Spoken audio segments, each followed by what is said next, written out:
Welcome to the Stanish Inquisition, a podcast where Stan Zylowski, serial entrepreneur and CEO of Movista, talks with guests about anything from family life to personal life, recipes for success, or grandma's potato salad. The name is dark, but the content isn't. It's often unexpected, occasionally funny, sometimes irreverent, but always interesting.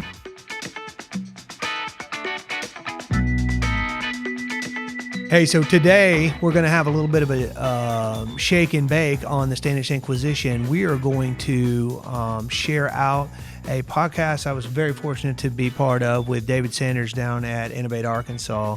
It's all about surviving and thriving during the coronavirus and how we can make sure we come out of this thing in the best possible shape. So if you're an innovator out there or an entrepreneur, maybe you're just like us and you're a company just trying to be the best you can be, take a listen to this. Dave does a great job moderating it. I do a terrible job as a guest, but you're used to that. So that's what we're going to do today on the Inquisition. Enjoy it and have a fantastic day. We'll see you on the other side. Good afternoon. This is David Sanders. And I'm Director of Innovate Arkansas at Winrock International. We are a team dedicated to building, sustaining, and recruiting a solid startup pipeline for the state of Arkansas. And as you can see, I am joined by someone here. We have him two angles. And what we're trying to do today, this is new for us, but obviously we find ourselves in trying times with the outbreak of COVID-19 and so many of us working from home.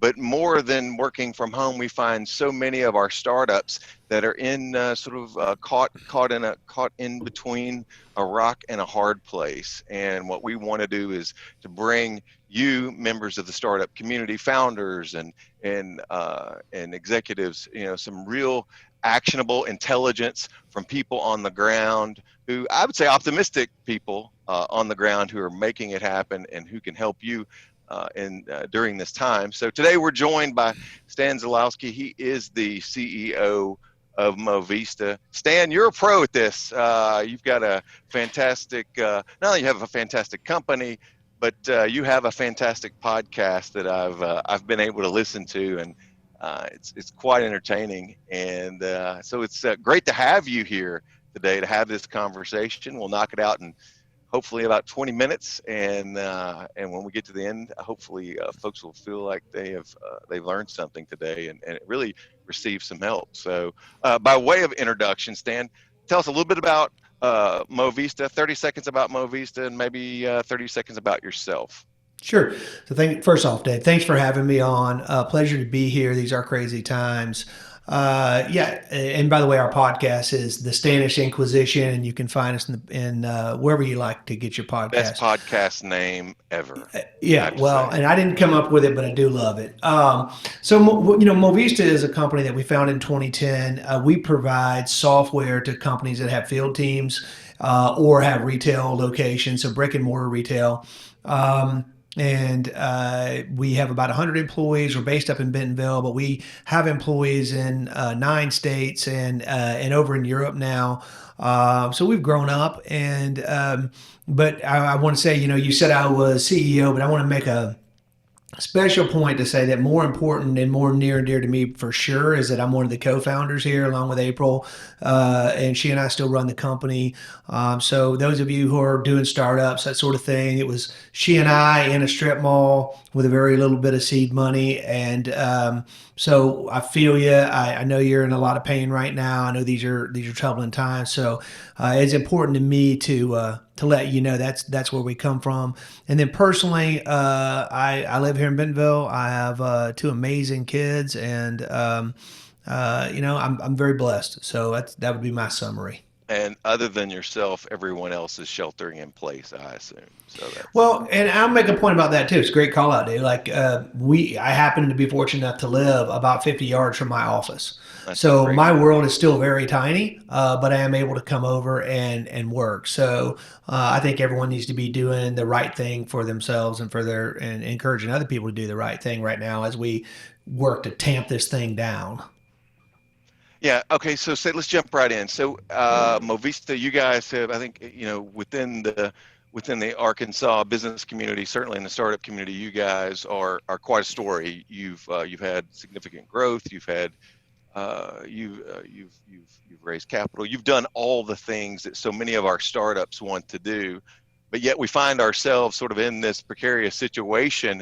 I want to know about sort of your mindset. So obviously here we are, first quarter, coming to the end of the first quarter. You certainly have your growth targets, your growth potential, and some of that has just come to a grinding halt.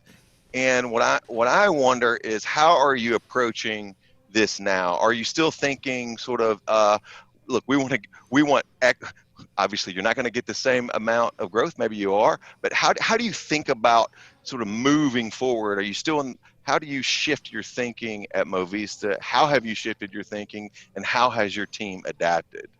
Yeah, great question. One of my favorite quotes, and it can be used a lot of times, but right now it's particularly applicable. It's from one of the great minds of our time, Mike Tyson, who said, "Everyone has a plan until they get punched in the face," and we are globally being punched in the face, right? And so there's a certain comfort in that, Dave, from my perspective, which is, look, this isn't something that anyone did wrong. It isn't something that anyone needs to pay a penance for.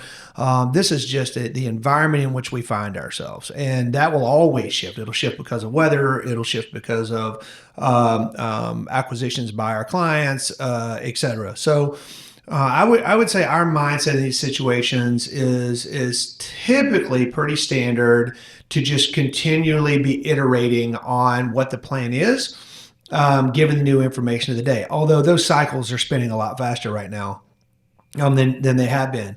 In this particular dilemma, what we are preaching internally, and what we are preaching to anyone that'll listen, and hopefully those who are listening to this podcast, is there are three things that matter. Okay, they are cash, cash, and cash. That's what you need to be focused on. You need to make sure that you are surviving first, so that you can thrive potentially in the short term, but certainly in the long term. So our strategies internally are all around that. We are looking at what costs are nice to have, but not absolutely necessary, that we can spin out. We're looking at the capacity to moderate everything from salaries and benefits and that sort of thing on sort of the human side of things, but also how do we leverage our banking relationships? Are we drawing down our lines of credit? Everyone should be doing that immediately as they can. We are absolutely digging into every one of these government relief packages that's coming out. That's what they're there for. Yeah, we certainly a lot of, that's really important right now. Oh, very, very. We'll touch on it more later, but I mean, we that money comes from us, so I'm more than happy to leverage it, right? And ultimately, the government and the country as a whole is going to be more prosperous if we can all pull through this together and get back to what will certainly be a new normal.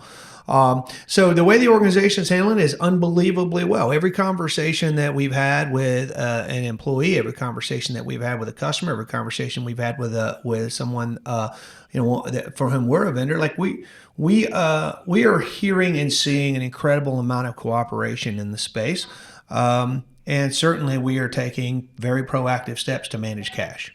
Yeah. So if you think about that, sort of the bottom line is sort of you're moved out of sort of this growth mindset, approaching the year as perhaps you would have approached it, to sort of I don't know, I almost want to say a survival mindset, because that almost takes on a defensive tone. I sense that maybe you're being aggressive. You're being aggressive with engaging your customers and your clients. Sounds like you're spending money to take care of your people, right? And it looks like you're how are you approaching your clients? Because I know we have a number of our companies with Innovate at Innovate Arkansas that are really caught in this space of, let's say that they're at the beginning and the start of a project, project implementation. Things are grinding to a halt. Maybe their calls aren't getting responded to as quickly as they would like. For that startup founder that's caught in the middle or at the start of an implementation, or even trying to get to implementation, what advice would you have to give that founder? Well, I think first and foremost, anytime you're dealing with clients, frankly, anytime you're dealing with anyone, transparency is our number one value as a company. Transparency is key. right? So you need to make sure they understand the challenges that you might be facing that are extraordinary relative to this situation. The second part of it, though, is you need to put yourself in their shoes and recognize that customers are really driven by two things.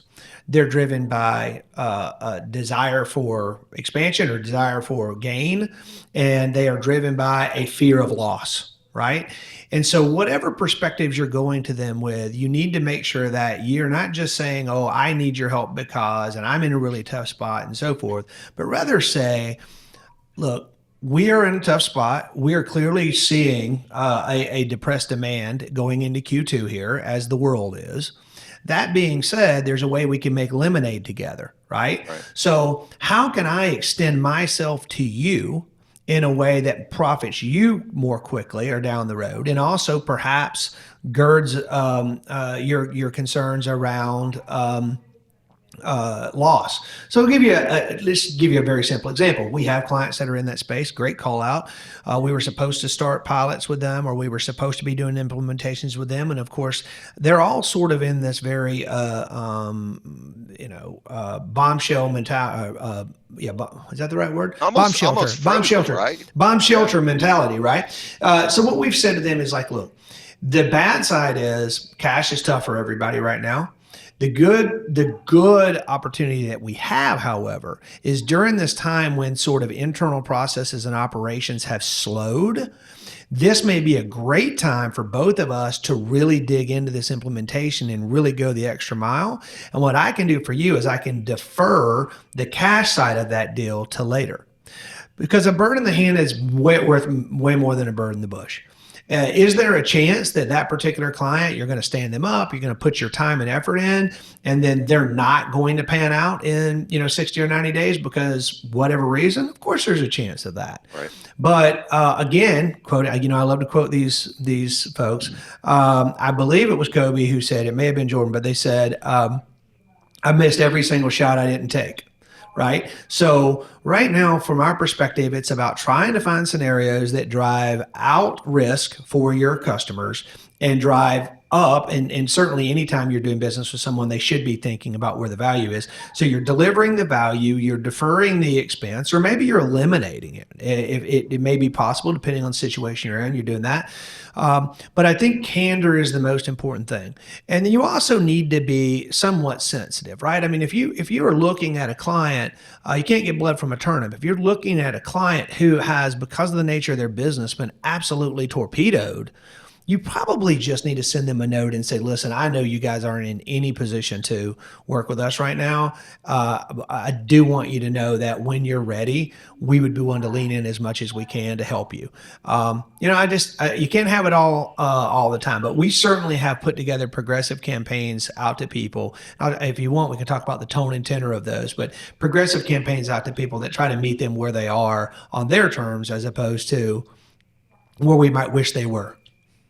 Yeah. So it sounds like a sort of moving, look, it's what every organization longs to be, right? They don't want to just be in sort of this transactional business of sales. They want to be sort of the trusted partner, the valued partner, the solutions provider. The truth is, if they intended to work with you on the front end, when things were maybe things were a little rosier in terms of the outlook for the year, certainly those problems that they are looking to you to solve aren't going to go away. In fact, in many instances, they may be exacerbated. So you're saying it's really about sort of digging in, really almost instead of selling, maybe marketing more to your value proposition, and maybe even looking for some opportunities to maybe pick up and to expand that value proposition. Sure. In terms of in terms of the challenges that they're facing. And also sounds like you guys are doing a lot of listening. So, how have those, I'm sure you've had you guys do business all over. I'm sure you've sort of encountered that panic-stricken client. David. How have, give us a sense of those conversations. How have you, I always tell my kids, try, don't be a gas can, be a fire extinguisher. And I think, we know that cooler heads typically prevail, and certainly in normal circumstances, in times of crisis, I would think that would, particularly given the sector that you're in, that would be more of the case. So give me a sense of maybe what those conversations have been like. What is the straight line message that you're delivering? What is for someone listening and watching this, what is it that can grab their attention? What advice would you have to share? Yeah, I mean, a couple things. First of all, I don't think I wish I could give you a panacea, answer to this question. I'll tell you a few things that we're doing that seem to be resonating, and some of them resonate with some clients, and some of them don't, and that sort of thing. But you typically have two sort of types of clients out there. You have a very emotional client, or you have a very fact-based client. And in both cases, you may want to take a little bit different approach. What I can tell you is, hey, why are you calling me right now? How could you possibly be calling me to sell me software? Don't you know what's going on in the world? Now, I'm just going to ask you, Dave, do you think that's an emotional client or that's a fact-based client? That is an emotional client. Yes, that is a highly emotional client. That's right. A lot of emotions running high these days. Absolutely. So I think in that vein, what we've been trying to do is we have been trying to, first of all, just receive that, right, and hear that, and say, you know what, it's not about whether we're trying to sell you something. It's not about the value that we're seeking to receive. We're in the business of delivering value. Okay. And so what we're doing is we're checking in with folks, we're checking in with our clients, and we're saying, how can we help?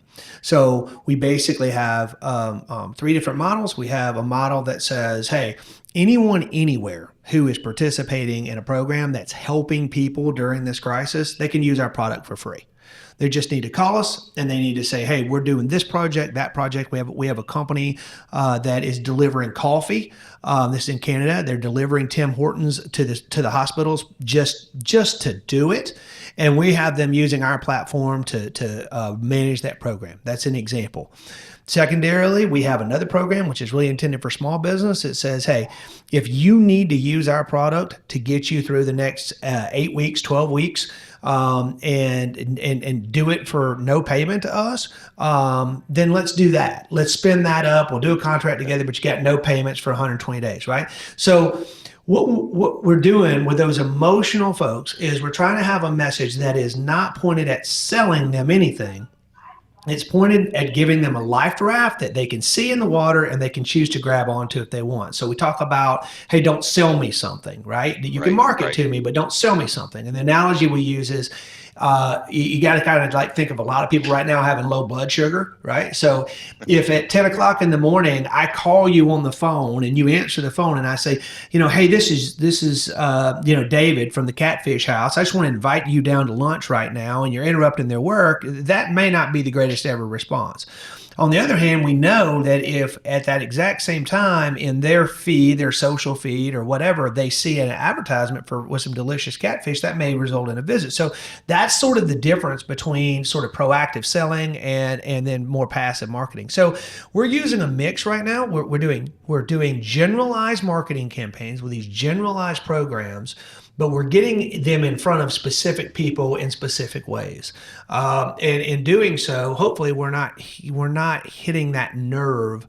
And we're really trying to provide a service. And again, Dave, you mentioned this earlier, so I just want to go back and circle on this because this is a big thing that I talk to people about. Most founders, aren't any single thing, right? You have founders who understand technology, you have founders who are salespeople, you have founders that are finance people, et cetera.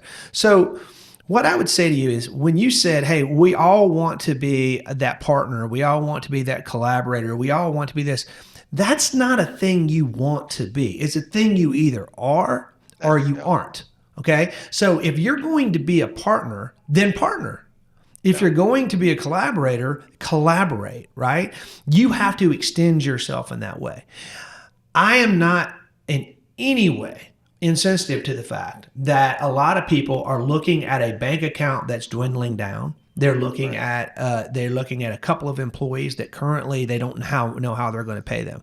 We talk a little more about that, about how we can get access to capital in this time. But None of those things are going to change the fact that that this is going to end. This is how I deal with fact-based people, by the way. This is terrible. It wasn't predictable. It's painful.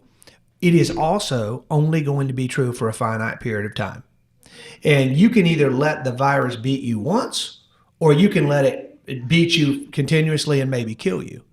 But our strong preference is going to be to deal with the situation that we have at hand, but be preparing and getting ready to win when this thing lifts. And I think Yeah, that's a there'll be a big, set of winners and losers. yeah, and I think that's of course, depending on, what your company's doing, the industry sector in which you work, I think we're seeing and hearing a lot of things.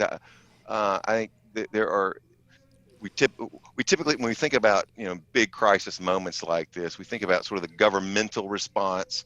We think about maybe sort of large sort of big responses, but there are things that we can learn and throughout this process as it relates to being more efficient, that actually allow you to survive during this time, that actually are going to translate into greater productivity when we do come out on the other side, and there's some process changes that can be made. Different context for sure, but I was talking to a hospital executive the other day. Obviously, they're literally on the front lines of this problem, and one of the comments that was made that he said was, "Look, as a result of the fact that we've cut off visitation into hospitals. We've employed the highest degree of policies and protocols as it relates to hand washing and sanitizing everything that we look at and touch. The silver lining on the cloud is our infection rates have essentially dropped to zero." And so the point was, we want to work with you on the other side to think about how moving forward, when we come out of this, what can we do in terms of virtual visitation? What can we do in terms of internal campaigns to continue to drive this message of needing to adhere to the highest of protocols as it relates to limiting infectious disease within the walls of the hospital? Look, when you get those infection rates, look, we know this. The drugs that are required to battle those infections are enormously expensive. So, again, it's reality, it's survival now, but I think on the other side, it's going to be, improvement, more productivity, better delivery of care. And I think that's a real mindset. And, for a company that, as you said, Stan, not every company, you say cash is king, cash is king, cash is king.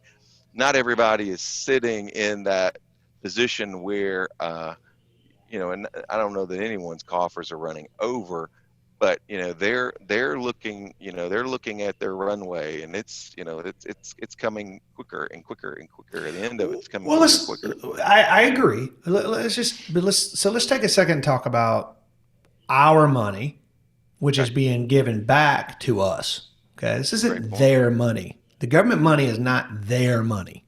It's our money. So what I'm telling you is you have to be very, very practical and very, very smart. I'll also tell you that doing those two things are going to take you much further than the end of the corona crisis. But let me give you an example. Okay. It's noon on the 20, whatever today is, the day that the stimulus text made it out. Okay. Right. If you don't right now already know what's in it for your business, if you haven't determined whether you would rather take the break on payroll taxes that get deferred, or whether you want to apply for the loans, or whether you want to lay your staff off because now everyone's getting augmented unemployment, and it literally could be more profitable to you right now to fire yourself and everybody that works at your company and go on unemployment than to continue to pay yourself. Like, you have got to be working these angles and these strategies. So, when we talk about cash, right this second, there's 100 ways to go and protect your cash position. That's one side. The other side is obviously working with your clients, if you have them yet, to forward capital to you. If you're valuable to them and they're sitting on cash, not everybody is hurting in this crisis. There are companies that are thriving in this crisis, and businesses that are thriving in this crisis because they happen to be in the healthcare sector, or they, what are deemed essential businesses. So, there is no one answer. I say that again, but what I will say is there should be a way for a company who is looking at this governmental package to say this is our best path forward. I'm not saying it's a great path. I'm not saying it's the same path that you planned to travel before, but that's the nature of being an entrepreneur. That's the nature of being a startup. Is you have got to find the cracks and the angles, and you have to say, okay, well, it was nice to pay rent here for a while, but I've got to move back into my house, or whatever you have to do. And so when I talk about the most important thing you can do is survive, it does sound defensive, but I don't. What I don't mean is the most important thing is to have bread and water. What I'm saying is that you need to keep the core of your company together, the intellectual property, the core team, et cetera. But how you do that right now in this crisis can be absolutely critically important. And there are, some arguments to be made, quite honestly, that if you're a company that really works this the right way, that from, at least from a payroll perspective, you end up having some offsets that actually put you ahead on the payroll side. Revenues, obviously, much more difficult to deal with. Yeah, yeah. All right, Stan. So I think we are coming near the end of our time that we wanted to allot for this. It's been really insightful, and I certainly appreciate that. So the three things, recap, three things to remember in this time of crisis for that startup founder. What are they? And recap for us. Let's start. I want you to think about cash. Okay, I want you to think about cash, the different programs, the different customer relationships, the different equity relationships, the things that you can do personally to sacrifice, the things that you can ask your team to do to pitch in. You've got to make sure that you're solvent. That's job one. If you're insolvent, nothing else matters. You need to take an approach with clients that is around approaching them on their own terms. You can't necessarily have things the way you want them to be. You need to deal with the fact that things are the way that they are. And that probably means you're going to have to find real ways to partner and lean in to those folks. And then the third thing I would say during this time is to stay true to who you are and to keep the core of your company together. So if you can keep your company core together, and what I'm talking about is the right people and the right intellectual property, the right tools that you need to grow from there, the seed, as it were. You can manage from a cash flow perspective, and you can find ways to partner with your clients, and you can be transparent with them and begin to make this a very special time in terms of your growth with them. Then that's the best case scenario on all fronts. But remember this. It's going to pass. This is a finite period of time, and we'll have a new normal, but the sun's going to rise tomorrow, and we're going to come back. And your clients for whom you're solving a problem, if they can't afford a fire extinguisher, they damn sure can't afford a fire.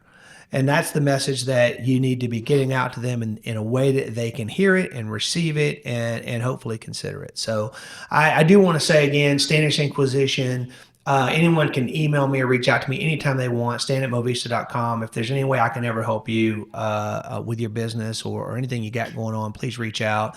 I really, really appreciate, David, the opportunity to come on and talk with you. And I always love the opportunity to get a message out to other folks who are grinding away and trying to make things happen. So thanks for the work you do, and thanks for all of you out there who are doing something. The team at Innovate Arkansas is very appreciative to you. We appreciate your participation in our CEO Tech Forums. I know you're a valuable member of that group, and obviously you're sort of a beacon and really a bar setter for a lot of startups in this state, not only in the state but in the region and nationally for accomplishing incredible success really in short order. So we appreciate that. We'll include at the following of this, we'll make sure to look at the show notes for the various ways we are going to push this out. We'll have some of Stan's sage advice. We'll have links to the Stanish Inquisition as well. We'll also give you links to some of the things that we talked about today. The loan programs through the SBA will also provide links and assistance to the programs that are now being offered by the Arkansas Economic Development Commission. We agree with Stan. We want you to not only survive, but we want you to make smart decisions in these troubled times. That's what this conversation's about. We'll have more. And Stan, thank you for being with us today. And we will see you around and look forward to future conversations with you, my friend. You too. Thanks, Dan.